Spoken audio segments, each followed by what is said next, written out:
Mummy मामा साहेब आलेत. आले आले. बस बस बस.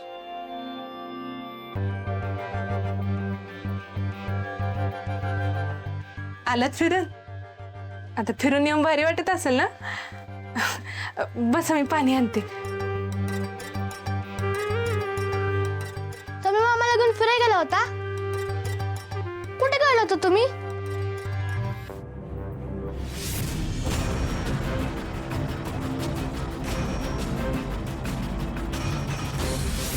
देवी देवी भाऊ देवी देवी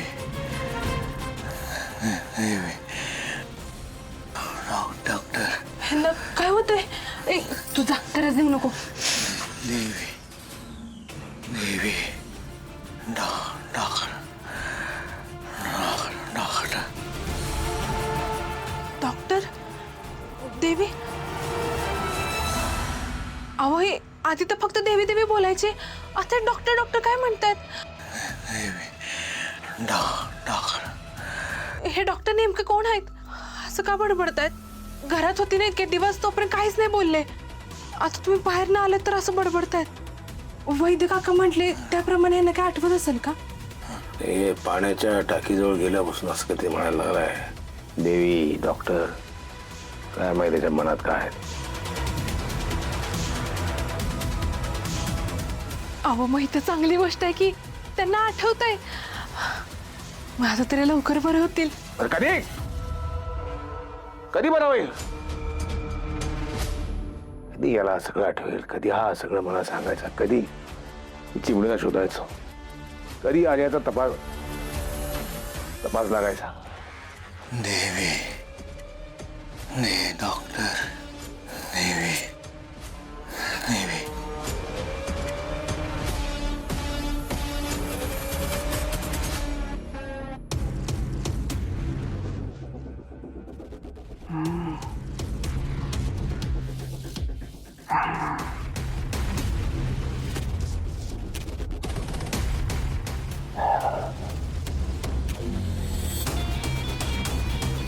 ही कुठे गेली?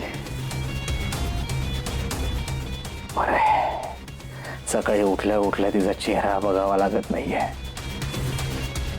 दार उघडं म्हणजे असेल कुठेतरी बाहेर काम करत.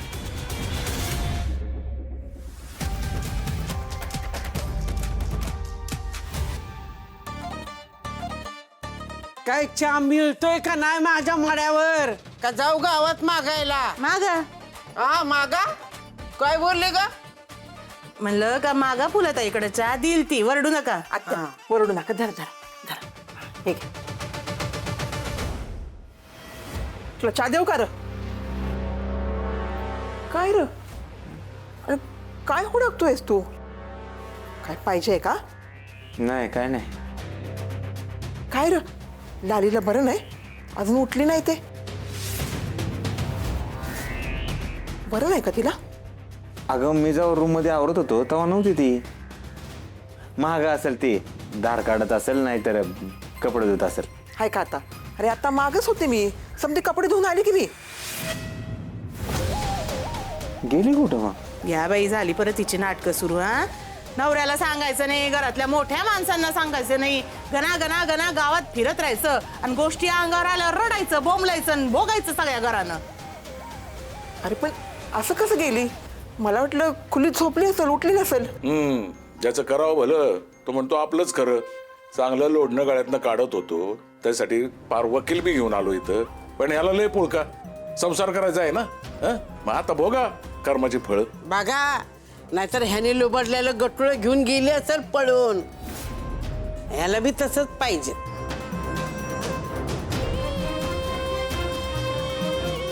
आहे मी हाय आता ते. हत्या गेला की खरंच आतमध्ये.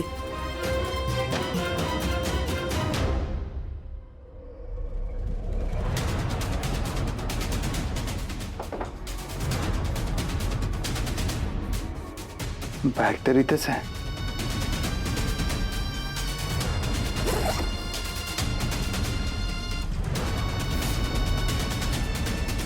पैसे दागिने इथेच आहेत.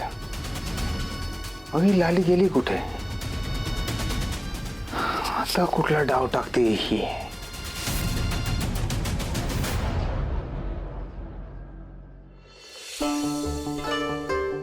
नमस्कार. बोला, काय म्हणताय? ओळख लागली का विसरलात? लागली ओळख. बोला की, काय काम काढलं? आणि तब्येत कशी आहे तुमची? तुमच्याबद्दल लय ऐकलं हो. लय वाईट दिवस काढलेत तुम्ही. हो, आता जे झालं ते झालं. आठवून काय उपयोग आहे? पण माझं एक काम होतं तुमच्याकडं, म्हणजे एक विनंती करायला आले होते. आमच्या यांना परत दुकान भाड्यानं द्या की. अहो कसं देऊ तुम्हीच सांगा. तुम्हाला त्रास दिलेला असा आरोप आहे ना गोपाळवर, आणि माझ्या माघारी दुकानाच्या गोडाऊनमध्ये काय काय झालंय ना ती सगळं माझ्या कानावर आले. आणि कसा विश्वास ठेवू बरं मी? तुम्हीच सांगा आता. नाही, असल्या गुन्हेगार माणसाला ना मला माझं दुकान भाड्यानं द्यायचंच नाही. हो, माझ्या नवऱ्याला असं गुन्हेगार नका म्हणू. तो निर्दोष आहे. झालं ना, कोर्टात सिद्ध झालंय. ते असं विनाकारण अडकले या सगळ्यात. त्यांची काही चूक नव्हती. ती काय बी असलं ना तरी असल्या माणसाची ना मला व्यवहारच ठेवायचा नाही बघा. तुम्हाला एवढं प्रेमाने सांगते कळत नाही आहे? सांगितलं ना एकदा, माझा नवरा निर्दोष आहे, त्याची काहीच चूक नव्हती. तुम्हाला दुकान भाड्यानं द्यावंच लागल. अहो असं मदत मागतात का कोणी?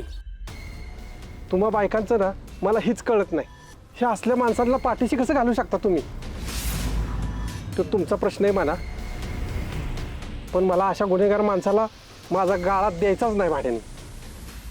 तुम्हाला धमकी द्यायची असेल ना तर द्या. धमकी समजा, मी आत्ता जामकर साहेबांकडे जाते आणि सांगते, मला ज्या वकिलानं किडनॅप केलं होतं त्याला ह्या माणसानं मदत केली होती. तुम्हीच त्याला आमच्या गोडाऊनचा रस्ता दाखवला, तुम्हीच त्याला दुसरी चावी दिली, आणि तुम्हीच त्याला माझ्या नवऱ्याच्या विरोधात पुरावे पेरायला मदत केली. आत्ता जाते आणि सांगते. अहो अहो असं चिडून कशाला जात आहे? या सगळ्याशी माझा काय संबंध? नाही आहे संबंध. तेच मी पण सांगते ना, या सगळ्याचा माझ्या नवऱ्याशी काहीच संबंध नाही आहे. तरी तुम्ही त्याला गुन्हेगार म्हणताय. मला ना तुमच्यावरच संशय आहे. तुम्हीच या सगळ्यात माझ्या नवऱ्याला अडकवण्यासाठी त्या वकिलाला मदत केली नसेल कशावरनं? मला हे जामकर साहेबांना जाऊन सांगायला पाहिजे, म्हणजे ते तुम्हाला पकडतील आणि जेलमध्ये नेऊन टाकतील. हो थांबा, असं चिडू नका. मी देतो दुकान तुमच्या नवऱ्याला भाड्याने, पण ते जामकर साहेबांना काय असं उलट सुलट सांगू नका. हो, वचन देतो. हो, वचन नाही, चावी द्या. हो, ही घ्या.